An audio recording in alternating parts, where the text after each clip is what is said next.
that in this universe there is one great energy, and we have no name for it. People have tried various names for it, like God, like Brahman, like Tao. But in the West, the word God has got so many funny associations attached to it that most of us are bored with it. But according to Buddhist philosophy, all this universe is one tatata.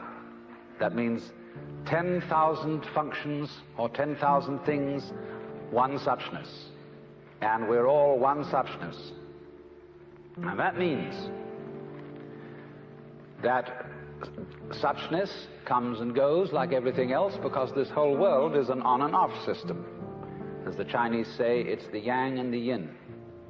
And therefore it consists of now you see it, now you don't, here you are, here you aren't, here you aren't. Because that's the very nature of energy, to be like waves, and waves have crests and troughs.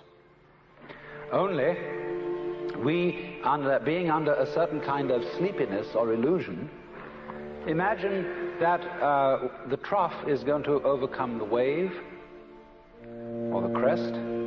The yin, the dark principle, is going to overcome the yang or the light principle, and that off is finally going to triumph over on. And we, shall I say, bug ourselves by indulging in that illusion. Gee, supposing darkness did win out, wouldn't that be terrible? And so we're constantly trembling and thinking that it may, because after all, isn't it odd that anything exists? It's most peculiar. It requires effort, it requires energy, and it would be so much easier for there to have been nothing at all. Therefore we think, well, since the is side of things is so much effort, you always give up after a while and you sink back into death. But death is just the other face of energy,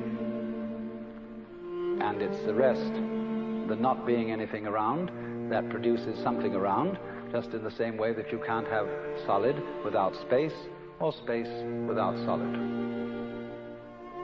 When you wake up to this and realize that the more it changes, the more it's the same thing, as the French say, that you are really a playing of this one energy, and there is nothing else but that it is you, but that for you to be always you would be an insufferable bore. And therefore it is arranged that you stop being you after a while and then come back as someone else altogether.